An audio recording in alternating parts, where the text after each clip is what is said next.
Thank you for checking out the Long Run Podcast. Let's be honest, life is hard, and it can sometimes be just as confusing as it is exciting. Whether you're gearing up for your first job, preparing for a new semester of college, searching for a spouse, or you're just working to pay off your debt. As you jump life's hurdles, you can easily begin to lose sight of what race you're even running. Our heart behind this podcast is to help you make your life count in the long run of eternity by discussing how to passionately love Jesus and follow Him daily. With that being said, here's the next episode of the Long Run Podcast. I'm sitting across a table from the man himself. Do you prefer Isaac O Weston or do you prefer Isaac Weston? Either or. Either or. You can go by Isaac. You know, I always, it's ingrained in my mind, Isaac O Weston. This man's obsessed with his middle name. And because I knew you on Instagram and social media before I ever actually met you. So when I met you, I was like, Isaac O Weston. Yeah, that's the name, man. I think I started a Twitter junior year of high school. And for some reason, I never had any social media. And I did it because I had an FCA at my high school. So I started a Twitter to do stuff for FCA. And I made it Isaac O Weston for some reason. Don't even know why, because I never even wrote my name like that. And then it just stuck. So at that point, I came to college. I got an Instagram, got a Facebook in college. And then... You really branded yourself. At that point, I was already Isaac O Weston. And then people were calling me that on the hall. So I was like, well, this is it. This is the life I chose. So, well, Isaac O Weston, you were the first kind of interview here on the podcast for a kind of, not really a series that we're doing, but we're rotating it every other week, where one week it's me and Cliff diving into a topic, but then I sit down with the guest every other week and we talk about their life and what it looks like to be a radical Christian and just the ordinary everyday life. And so for those of you who don't know Isaac, which are probably many of you, but there's probably a lot of you here from Isaac's audience because you know he has a podcast called the Cattle Call Podcast. A little bit, yeah. Brand new, man. Which we'll get to in a second. But if you don't know Isaac, I told him to send me his Twitter bio, essentially. And he's a Christian, American, writer, speaker, and host of the Cattle Call Podcast. That's right, and man. So, did we first meet each other spring break? I think when you brought your sister. Yeah, like actually shook hands. Yeah, but I think we followed each other on Instagram prior to that. You were a lot taller than I thought you would be. Same for you. I think you're taller than me. How tall are you? 6'1". Oh, barely. you gotta be taller than that. Yeah. How tall are you? 6'2", like right at 6'2". You're taller than me. Maybe it's your hair. Your hair's spiky. You're taller than me physically and spiritually. This is why I don't know about you. that, man. This is why I'm bringing you on the podcast. We'll find out. Yeah. But yeah, you brought your sister Annabelle Weston, which is already, for those of you who already heard it, it's weird that y'all's last name is my first name.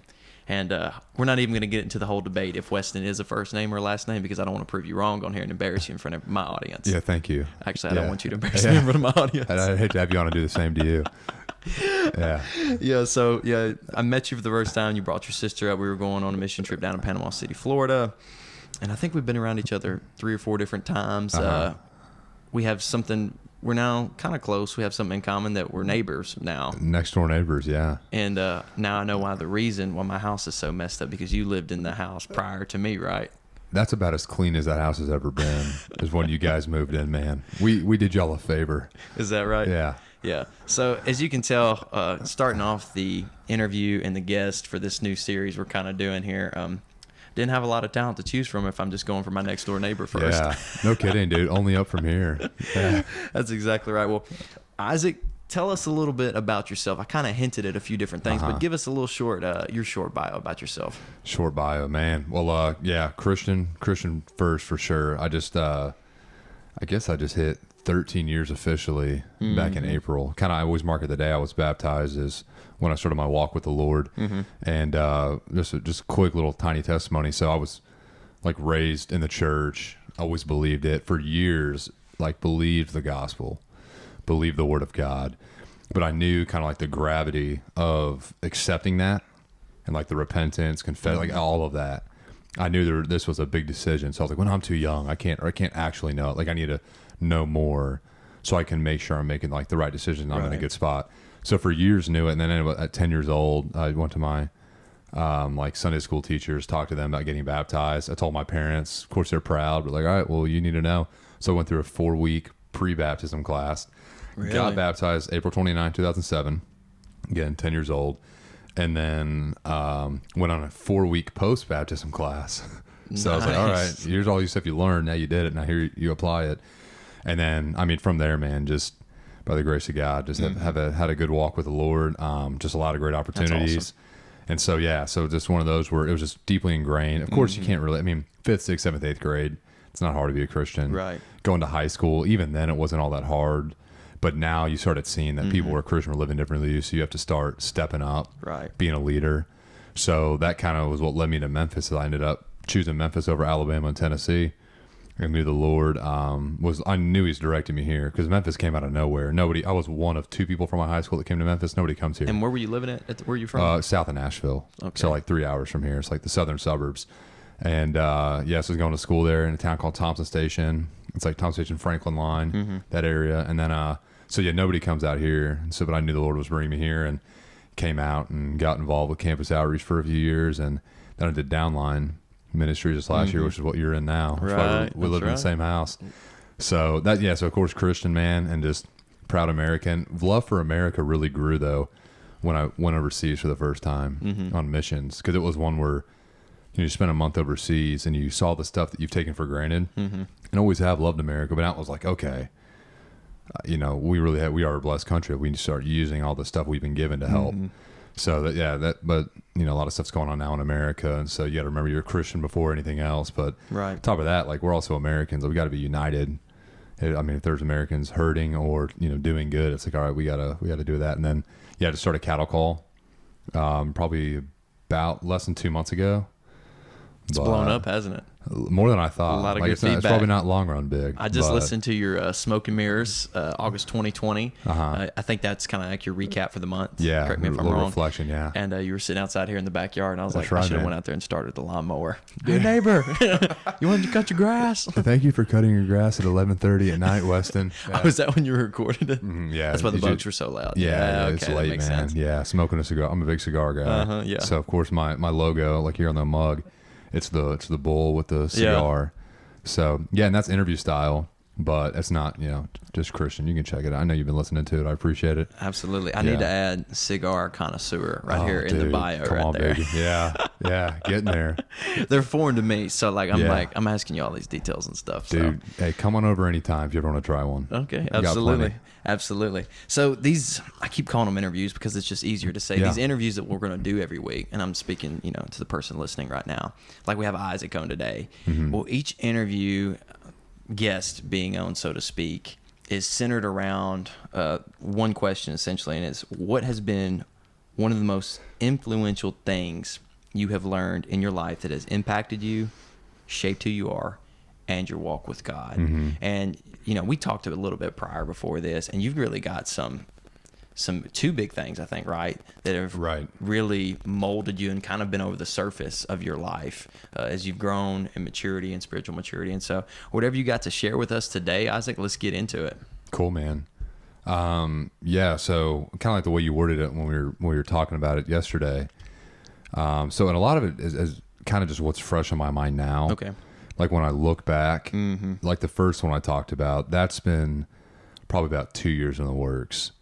And then, so it's all like, it hasn't been your whole life, but then you look back and you can kind of pinpoint, okay, this has been a theme. Right. Or this has been something I reflected on. And one that I keep thinking about for the last few years is how, like, God as a whole, like the God of the Bible, the God that we serve, like when he created everything, I've kind of just traced it down to like beauty and order are the 2 like facets to it, almost best way to describe it. Because when you think about anything that he did, whether you think about marriage, whether you think about just like nature, like actually animals or stuff happening at the molecular level, or you think about something like the gospel, like the act of the gospel, and you start thinking about, okay, what are something that all these things have in common?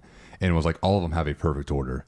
Like there's a perfect design to it, and nothing like sways from that design. And of course, if it does, there's consequences. But like here it is, and when you follow it, it's perfect. Like it's a perfect order of things. But on top of that, it wasn't just this one. It works, and that's all there is to it. Like, but it works and it looks good doing it. So like whether it actually is like creation, like the landscape, something like that, or again like the gospel. And you think about like the beauty of what the gospel is. You think, there's probably other ways. If you think about like what it did as a sacrifice, you probably could have done it. But you're thinking like with who God is, one who loves beauty and loves order, that's the only way he could have done it. Right. So that's kind of one thing you've seen. And when you see stuff like marriage, and just a quick little tidbit, I wrote a column about a year and a half ago. I was in it for the Memphis paper. And it was me and the editor-in-chief. So that's like top dog of your paper. And so we were doing an opinion column. And him and I would kind of give our views on certain issues. And he was gay and very like outspoken activist for LGBTQ stuff. And they brought me on because I'm about probably the only like main like conservative dude in an apartment. And people know, like I talk about God, I talk about conservatism, talk about Second Amendment, whatever it is. So I'm surprised you were actually still there. Yeah. I think you try to get rid of me. I'm like, no, you're 7. So one of my friends who was in the paper running like sports stuff, and he now worked in Iowa. Now he's back in Memphis. He said, well, if we want to have these different schools of thought, let's bring Isaac on because no one's thinking this way. So let's start having it. Well, anyway, Nick, the editor-in-chief, and I are talking, and at one point we're talking about marriage. And really, when you start to think about it, it's not like, oh no, marriage is only between a man and a woman because that's what God says. And that, what you think about, okay, what works? Like, what's the order behind it? And there's more to just marriage between a man and a woman. Because I was telling him, is like, so I think he was asking about, do I not think gay people have the right to be married? And it's like, well, that's not. I'm not talking about that. Here's what I'm saying, because constitutionally, that's a tough topic, right? But I'm thinking, oh, okay, here's what I believe in with marriage. Because now, because it to them, it asserts to their value, right? Which it doesn't at all. And it's your identity as a person, right? And like when you don't have that, like you don't have access to that, now that's somebody taking your identity from you, right? So that's what's tough, because then you gotta you gotta let them know, like, well, no, that's not what we're trying to do at all, right? So what I was telling them is like, I just believe there's one perfect design, and it's that a man and a woman come together. And in a perfect world, they have, no relationships, no mess ups, like no sexual immorality. There's nothing. They remain pure. They come together. They get married. They stay married. Right. They have kids within that marriage, and they raise those kids, and then they never get divorced. Right. Like, that's the perfect order. So anything that like derives off of that but doesn't follow that is wrong. Right. So like, even if you go and get married and then you get divorced, that's still wrong. Right. Or if it's 2 men or 2 women, like that's still wrong. Or if you got married, had kids, or had kids before you got married, whatever it is, anything that deviates from that is wrong. So when you think about, okay, that's not mean to say there's only one right way. Right. It's when you look at it, okay, look at the beauty of that order and look at how perfect that order works. Right. And there's all the, sociological like stats that back all that up. Exactly. Yeah. Then you go, okay, then this order works. So then you start seeing themes like that. And that's when you start really like, okay, Christianity is really not that complex. And the reason like it does work when you think about it is like it follows that order because that order works. Right. Because this is how he created everything that encompasses what his creation should do. And so you essentially said it. When creation follows the plan of the creator, things for your life are naturally going to progress and be successful in a way, and not success with money, but success is within achieving your goals. Right. And I'm not saying if you just follow the Bible, you're going to be successful, because we know that's not right. Yeah. Because you can't control what's going to happen in this sinful and fallen world. Absolutely. And there are consequences from all the other outliers outside of your bubble in your life. And that's just how it is. And sometimes, God leads you to places for there to be trials and for you to grow. So very true. But that's interesting that you bring that up, because I remember the first time I thought that as well, and kind of not discovered it, but learned that. And I was like, it's not, because people, and we're not going to change the minds of unbelievers, because it's foolishness to them. It's a stumbling block to them. They don't understand it because they haven't been born again. But when you see their perspective, their perspective is, okay, here's my world, because it's man-centered rather than God-centered, because that's just how it is. That's how it was for both of us at one point in our life. Absolutely. I have a similar testimony of you. 10 years old when I was age. I was April as well, but 2 years later, 2009, I got saved. Okay. And it's the same age, for sure. Yeah, and so people view that, though, as, well, the Bible just came into my life. It came into my world, and it's saying, do not do this, and you can do this, and do not do that. And it's just a rule book. And it's like, no, it's wrong because God says it isn't, because it just and it doesn't work with his creation. And so that's a very good thing you bring up, because that affects so many different things. The funniest thing you think about, I think you're going to lead into this as well, is like the consequences when you don't follow that pattern. Yeah. And people think it's always just like, oh, God's got me in this storm, or they try to like over spiritualize it, which, you know, they're like the battle is not of flesh and blood. Right. I think that's Paul, right? I think so. We'll say it's Paul. Yeah, we can fact check it later. It sounds like he would say it. Yeah, somebody can fact check us when they listen to this. But the war we wage is not flesh and blood, but it's spiritual. But sometimes Definitely sounds like Paul. Yeah. Yeah, you know, that Paul guy. But sometimes people over spiritualize things, right? Mm-hmm. Being like, oh, you know, I robbed a bank and did all this stuff, and I'm in jail now. And he's like praying to God, God, I know you just got me in this storm right now. It's like, buddy, you just broke the law. Yeah, God, I know you wanted to provide for me in that bank, and I was trying to be faithful and take what was my provision. Like, I don't know about that, man. Yeah, no, that's a very good point. Yeah, definitely consequences, good and bad. And kind of, just thinking about that too, where we feel entitled, which is tough because like as an American and with all the stuff going on now, like everybody, you know, ourselves included, like you feel entitled to something. Because I know we think, okay, hey God, I've been a good little Christian.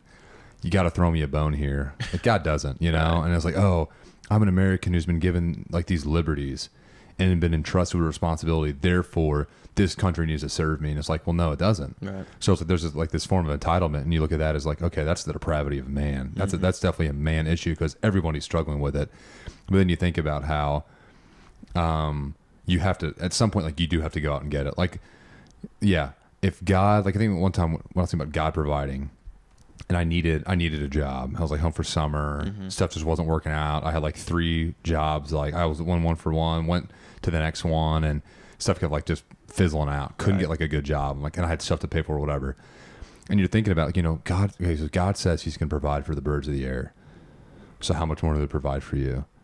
And you're thinking about, yeah, that's true. Like God will provide for the birds. Of course, He'll take care of like us, His favorite creation. But at some point, like those birds have to like leave their nest and go hunt. Right. Like they still have to be proactive, you know. So it's not like a, you know, come serve me, and then you have people like I'm not being proactive, right? Sitting and therefore, so like then you're sitting there going like, oh yeah, like I know that's what God's word said, and like when it doesn't come to fruition, you think, oh, God's word is null and void, but we know God's word does not return void. It's like, yeah, but if you're sitting there idle doing nothing, and so like part of those consequences too, yeah, when you over spiritualize, like, oh yeah, like this is just like I'm just in a very rough season now. I'm just going through a valley. And you're like, yeah, I know. COVID's tough. Like it's you know, messed up a lot of things, but at the same time, like we've been given the means and the responsibility. Like, okay, step up, and you got to be proactive. You know, you can't just sit there and like, oh, God's just going to provide by me sitting alone in my house all day doing nothing. Right. You know. Yeah. So I think, definitely think it's a good point. There's definitely the natural consequences, good and bad, to it. Like, if the animals don't get up and hunt, they're gonna die. Right. Like God provided for them, and they didn't go out and get it. You know. I think I think we mentioned this on a few episodes back, and I can't remember who. Is it St. Augustine? I don't want to miscredit, but pray like it's all on God, but work like it's all on you. I don't know. I'm sure you've heard that before. Yeah, I don't know if it's Augustine, but yeah, maybe it sounds good. It could be me. I don't know. Yeah. I'm just kidding. Weston Downing, nice. But yeah, man, that's a good point. And there was another thing that you'd mentioned, something that you had picked up on. So realizing that there are real consequences. There are real consequences for not going in line with creation, and even the Word of God. And then there's the balance of maybe over spiritualizing that. But there was one more thing that you mentioned, of something that you really learned and that's kind of helped mold you into who you are. What was that when we were talking about it? Was it the second part, or still with the beauty in order? There was the other part about the story of the missionary. I don't know if that's what you referred to. If you weren't finished with this train of thought, go ahead with the beauty in order. Did you have something to speak to beauty in order still? I don't know, not off the top of my head. I can look. I can talk about the missionary.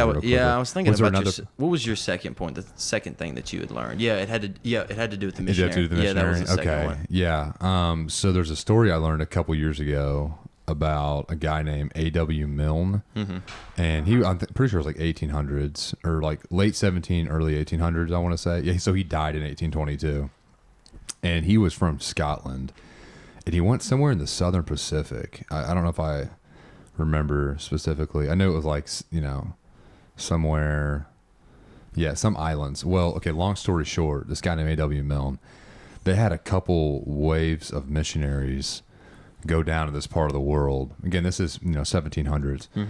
And it was at the point where like they would show up, and these missionaries would show up to these islands, and they would just get massacred, and they kept sending them. And like they may go and make it a week or a month, just, I mean, a very small amount of time. But overall, like they would end up getting killed. And maybe they start like softening the hearts of these people and these tribes. But yeah, it always worked out they got killed. Well, there's this young guy, college aged, out of Scotland, and he feels a call to go down to the Southern Pacific. And of course, everyone's thinking like, dude, we know what's going to happen. And it keeps happening to everybody.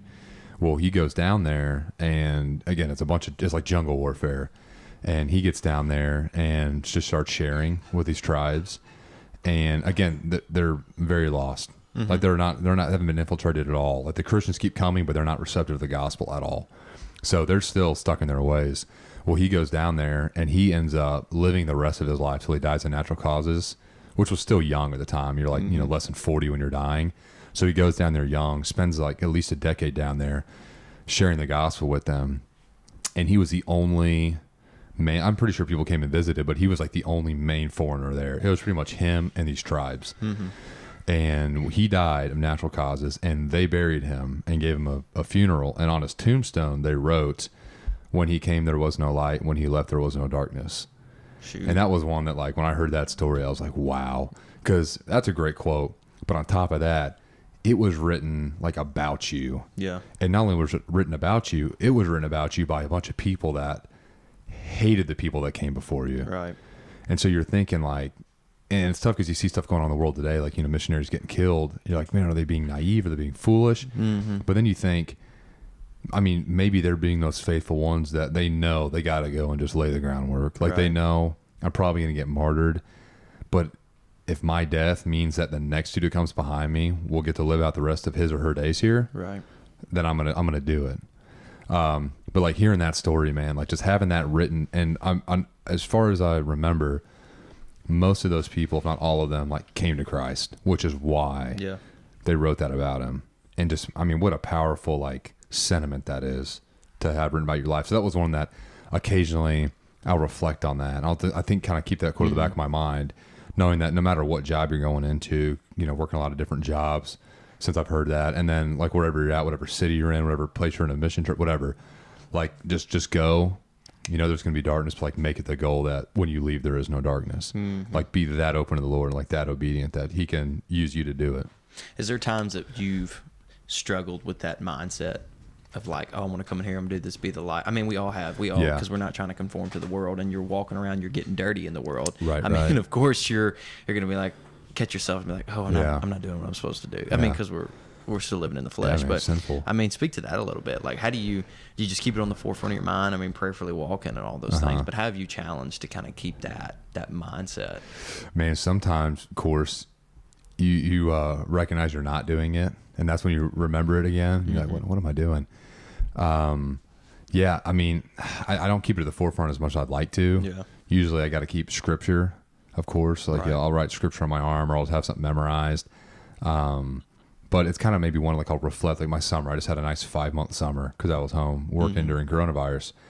So I just got to, be around these dudes, and some I already knew, some I'd never even met until I was working. And I worked with like one other Christian, and then another one got there later. And then just found out last week, one of the dudes that I got to know and got close with and was sharing with, came to Christ last week. Oh, that's awesome. By the only other Christian at the company, my buddy Jake, and they run an out-of-state move, worked at a moving company, and then he came to Christ on the drive. Mm-hmm. And so it's cool to see. It's one of those where, okay, like you're starting to see the darkness starting to get pushed out, and then there were little instances like people would say something encouraging, and then you think, okay, like we're really doing this thing. Because, it's tough. You don't want to be results based, but at the same time, you're like, I'm talking, we're having a great conversation, I'm sharing with dudes. Right. I feel like we're somehow making an impact, but you're not seeing anything until there's like those little bit of encouragement. That's a reminder of, okay, like stay the course. Right. Yeah. Hope that answers your question. Oh yeah, absolutely. And we want to see those results because I mean, we're humans. Like, I think the only people that are not results based and they're human are like just the laziest people in the world. I mean, I mean, if you're not like, we all want to see something for our work. Like you expect a paycheck for your work. If you're working to share the gospel, it's like, I really want to see them saved, not just because I'm working, but hopefully it's from my heart.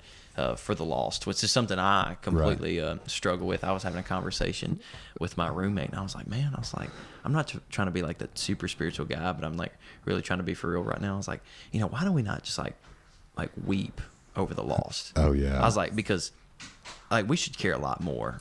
Yeah. Or I at least should care a lot more than we do about Paul's saying that he would give them his heaven if they could take theirs. I was like, to be honest, man, I'll do my best to share the gospel. Honestly, sometimes I live like I don't care most of the time. And you see a guy like, what was that? Was it A.Z. What was his name? The missionary? A.W. Milne, M-I-L-N-E. I totally butchered that name. No, you're thinking Tozer, though. He's a good one. Yeah. Is it A.W. Tozer? Is that his name? Okay. Well, theologian. We're not talking about him, but say his name one more time. A.W. Milne. A.W. Milne. Milne, Think about being that guy. And you said it was 1700s. Yeah, it was like late 1700s, and then he died. Online it said he died 1822.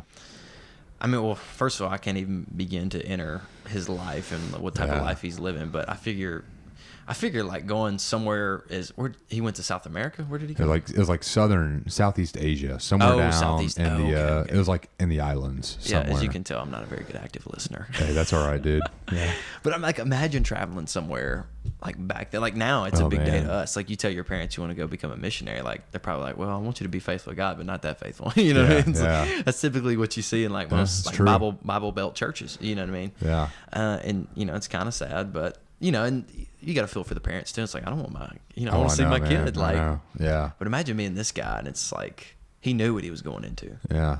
Like, can you imagine that? And even like too, he wasn't killed, but he spent the remainder of his life away from his home, away from the people he'd known, to be faithful to the people there that he thought would never accept. And so even though he wasn't killed, he's in a whole new place with whole new people the entire time. Right. Which is also, think about the sacrifice on that end too, you know? Top of like just your life, the risk of losing your life too. Right. And I do believe like God definitely puts a calling on people's lives for things that are difficult. And I'd say two areas that require like the Christian life requires like your life literally. Right. Romans 12:1 or 12:2, but that your life would be your true act of living worship. Sacrifice. Yeah, your true act of worship is a living sacrifice. So no, you don't have to be a pastor or a missionary to live this radical Christian life. But that's what's kind of the beauty of this, even though I will probably have some pastors and missionaries on, but how do you be the radical ordinary Christian? Because is that really what you don't have to go somewhere, even though the nations need to be on our mind and something that are in view. But how do we live in a sense of like being this radical Christian in the ordinary day of life? And I fully believe though that God calls you to do I'm trying to get to this. As far as your career goes and in your whole life, he calls people to be pastors, he calls people to be missionaries. And that's where my line of thinking is with that right now. And I'm sure, he calls other people to do different things, but he fully calls those people to do those things because who would want to do that? Who would want to shepherd the flock and take the responsibility of that? Who would want to leave their family? And I feel like with that call, your desires are aligned with God as well. The more I learn about it, because I think we're kind of navigating this conversation of when things are spiritual and when it's like a decision you make, which is pretty interesting. Yeah, absolutely, man. All right, Isaac. So tell me the Missionaries Quote one more time. Okay, so it's like the epitaph on his tombstone, and it says, "When he came, there was no light. When he left, there was no darkness." So practically, how has that looked for you? Like I know, like you mentioned a few instances, but for the people like listening right now, like if you're trying to change a perspective, change the way they view them going into the world, like how does that look? Yeah. Man, one thing I learned, you'll probably cover this here in Downline when they talk about the Great Commission. It's like, go forth and make disciples of all nations. And usually what we kind of misinterpret, of course I'm guilty of it too. It sounds like, okay, like you got to go, whether it's a faraway place or a new part, like the next chapter of your life. Like when you go there, like start focusing on like making disciples. But the original like scripture is saying, as you go, make disciples. And that was just one of those things I had to hear where it was like, okay, that is so, it takes so much pressure off because it's not like I have to make some big grand trip or I have to wait till a certain time when I've exercised enough faith muscles. Right. Now I'm strong. I can do it. Like, just do it as you go, you know?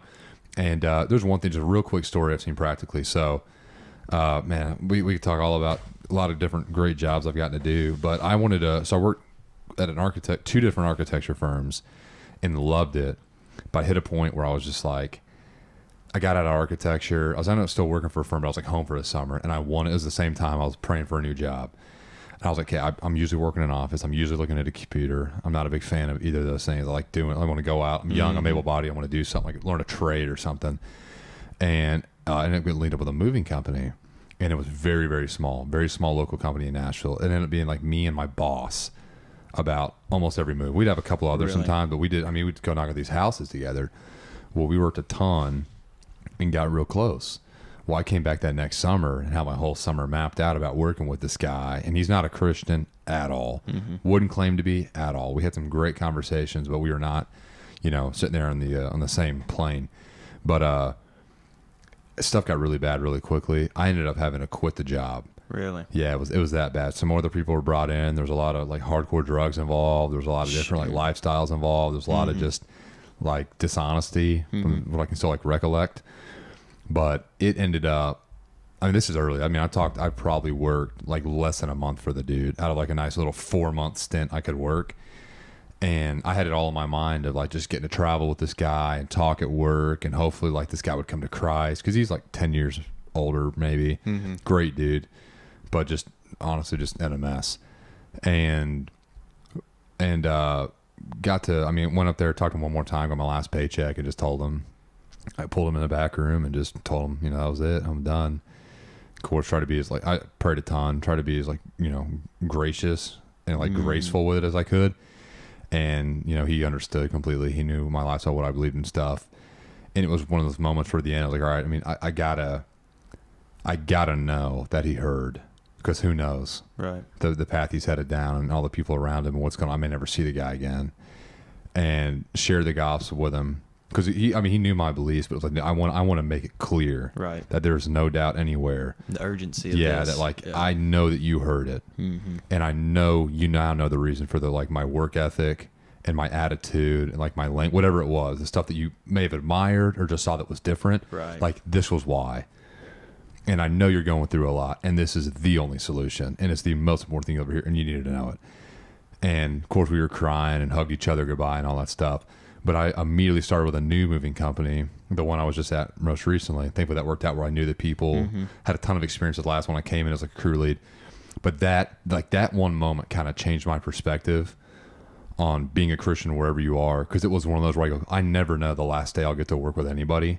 Especially in a job like that. A lot of young dudes, a lot of turnover rate. And you got to have an IQ of about 6 to do moving, because you need about one smart guy in the crew that makes sure nothing goes wrong.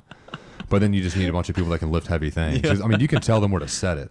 They don't have to figure that part out if you have a smart guy.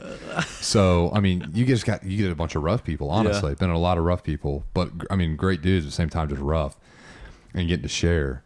So it was one of those where now my whole outlook was like, okay, I never know the last time I'm going to work with one of these dudes, or the last time I'll get to work. Who knows how stuff's going to, unfold. So my urgency now, like you said, it changed the rest of that summer.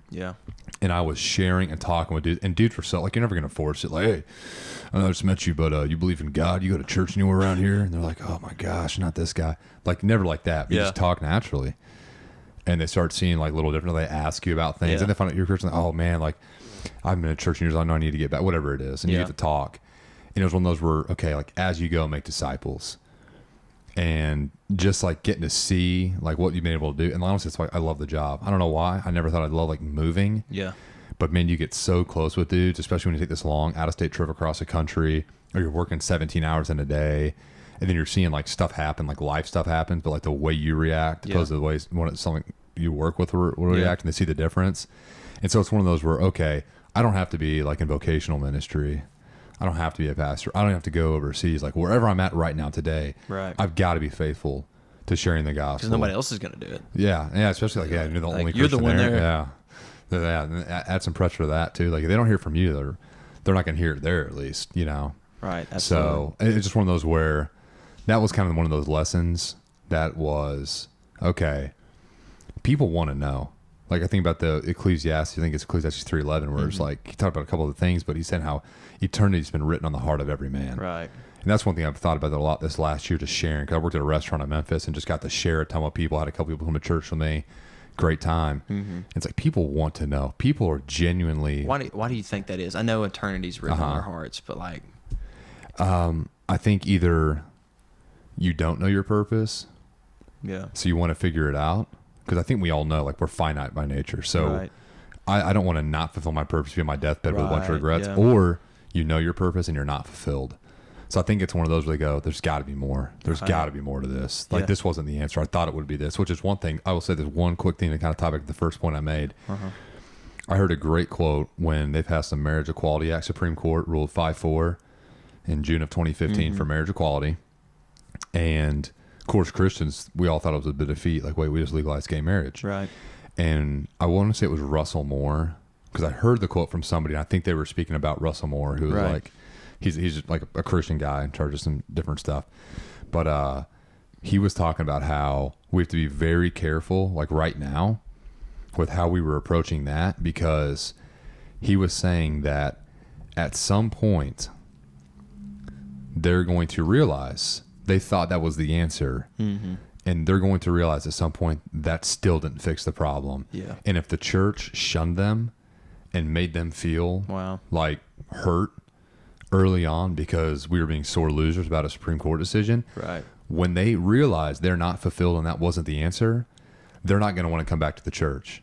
Now, if you can go about it the right way, which is also, that's hard. I mean, you got to walk a tightrope doing that, between like condemnation and being like, oh yeah, no, anything goes, like, you know, do what you want.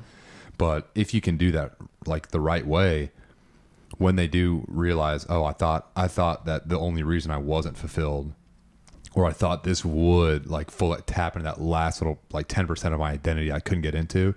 It's the fact I couldn't marry somebody that I wanted to marry and have loved. But then you do that and you realize you're in the same spot. It's like, you're not going to return to the church now if they hurt you. And that was one of those where it was like, boom, that's killer. That is so good. So yeah, absolutely. What would you say? You know, we'll have to do it. I have to bring you back on. We'll have to do an episode of like, dude, you got to come on Cattle Call too.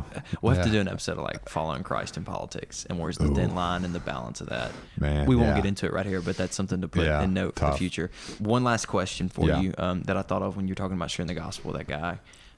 What's the hardest part of sharing the gospel for you? And this encompasses like everything from, hey, how are you, to, hey, you're going to hell. Like, you know, there's the broad range. Ooh, hardest part, like as a just as a part whole? You find more difficult. I heard Ray Comfort, if you've never heard of him, I know, great evangelist. He says, you know, sharing or evangelism is as pleasant as a root canal. So like everyone hates it, no matter if you can articulate well or not. Like no, it's because it's not. It just doesn't. No, I mean you have to tell somebody that they need to repent, believe they're going to hell. That's not a fun conversation. You know? Man, I guess hardest part. I mean, of course, it always depends on the context. Absolutely. I think if it's like a large group of people, like street evangelism, it's finding like the person to share with.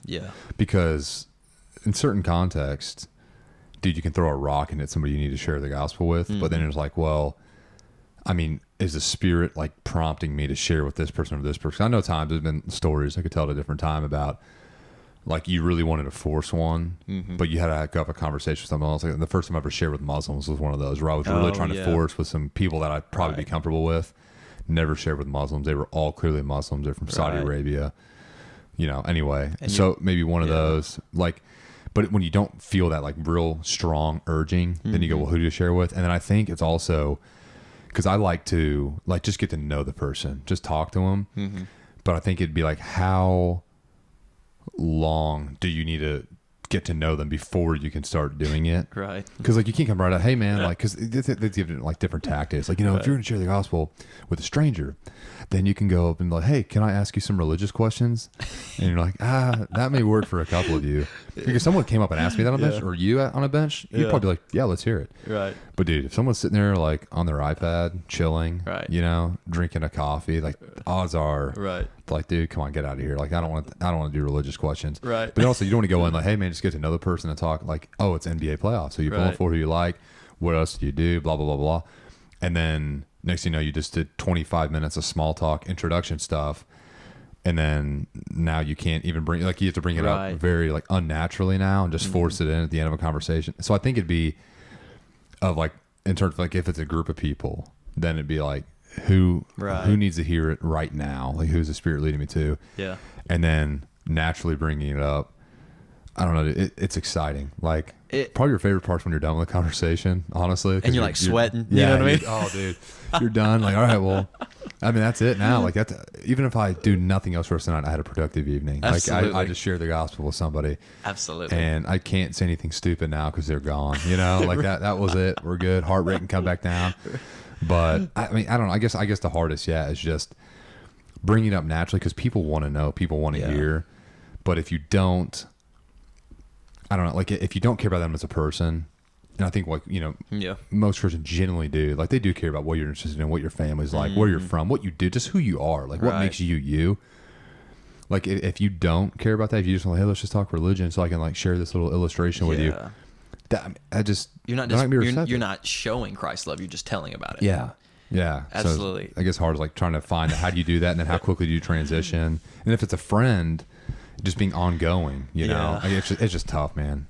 Absolutely. To quote Ray Comfort one last time, because it's funny, you talk about relational evangelism. He says, some people say, well, I only believe in relational evangelism. If you don't know what that means, generally it means, you build a relationship or a friendship over long term, and then you share the gospel with them through that when it's more comfortable. And he said, relational evangelism. He goes, yeah, I mean, I believe in that. I build a relationship in like 2 minutes, but so kind of what you said. He's figured it out, man. That dude's bold. Dude. Yeah, if you haven't seen him, anyone listening, dude, that guy is, my roommates will just sit there and watch him while they're cooking or eating or something. Yeah, you just hear this crazy New Zealand preacher, you gotta turn or you're gonna burn. Yeah, like I said, it's like, he's like, so you're like a fornicating, lying thief. You're like, so what do you do if you what do you call yourself if you ever stolen something? I'm a thief. You're a lying thief. It's like, oh yeah, so clever. I love him though. Good guy. He's awesome. Well, this is kind of the end of the first ever kind of not guest interview, but this interview series that we're doing. Isaac O Weston, thank you so much for coming on. And listeners, thank you for checking us out. Thank you for listening to Isaac here. Be sure to share this episode. If you know Isaac, give him a shout out. He did a great job in this episode. You can find Isaac on Instagram at Isaac O Weston. Sure. But his Twitter is different because he wasn't feeling the middle name letter. That was before, I think my name itself was that, but like your handle, I think it may have been taken at the time or something. I don't remember. I think the cattle call blew up and somebody took your username. That's probably it, dude. That's probably it. So does cattle call, y'all have a website, or where can they find the podcast at? Anywhere you listen to podcasts except for Pandora. They still won't. I'm at like 8 weeks waiting for approval on that almost. What's the podcast about? Interview style. And so the kind of goal of that is just to see where people like differ, but also where we unite. A lot of stuff's going on in the world. Right. And a lot of cancel culture. Not a fan of that. And I mean, like if we're all God's creation, we already have something in common. Whether you're like following God or not, you're still God's creation. So there's gonna be instances where I believe in being good instead of bad, or I want to leave this earth better than how I found it. And so there's a lot of like religions that are teaching that, or a lot of just philosophies or worldviews that teach that. But then also there's a lot of stuff that makes us different. It's like what makes different religions different, or that. So I kind of want to focus on what people do, like who they are as a person, what they do, like their area of expertise, so like if you had a podcast, we talk about that. But like my friend I did last night, she works in public relations. She's a marathon runner. She travels. She does right. That's awesome. So she's done some pretty broad stuff. Yeah. That's what makes her, and here's some of her stories, but also, okay, here's just like tips and like tools of the trade. Yeah. But then also like, because of those things you are as a person and what you do and what you've learned and what you're passionate about, how does that like mold your view of things, whether it's your perspective on like an issue or like a political topic, or just like a religion or like who God is, whatever it is. So the goal is to find how we all unite, but then also like what is the kind of stuff that makes us different? Because even when you differ, odds are you're not that polarized, because the media and everyone's going to make you seem like we're all polarized and divided. Right. Like, talking with people about even stuff like that Kenosha, Wisconsin stuff going on now. I talked with a buddy, and we were on complete different ends of the spectrum on one of the issue. We talked it through, and we agreed with everything except for like one small point. And you're like, well, we're really not that divided, you know? And really, we agree with each other more than we realize. So that's kind of the goal of the podcast, is to start seeing how people do it. So I just interview different people to do different things. And it's cattle call. It's a mass audition. It's open to the public. You don't have to be a certain type of person to try out, is what the original context was. So I want anyone And on. what type of cattle is this? It looks like it's not a Texas Longhorn because it's curved. What is that? Dude, I got the ceramic. It's from California, but I think it's like a Mexican artist has made this ceramic steer head that I have on my wall at home in Nashville. And I kind of base it off of that design. I don't know. It's probably more like a Hereford or something like that. I dig it though. And so you should definitely check it out. You can get on Apple Podcasts and Spotify. Yeah, Spotify, YouTube. Cattle Call. Yeah, Google, podcast, iHeartRadio, O anything. Weston. He is Cattle everywhere. You'll be on sometime soon, dude. Oh, I can't wait for your agent to reach out to my agent and my people. So, man, we are so famous. Yes, we are. Well, people, thank you for listening to another episode of the Long Run Podcast. As always, hey, be sure to rate and review us on Apple Podcasts. I don't even think that's possible on Spotify, but do it on Apple Podcasts. And if you're looking for more episodes or the video portion of these interviews and things, you can go to www.thelongrunpodcast.org and click the YouTube link. .org? Yeah, we're .org. Okay, I'm .com. .com was taken. Oh, there it is. Okay, gotcha. Actually, it was just really expensive. We'll crowdfund for it. We'll raise some money for it. Sweet, man. All right, guys, we will see you next week.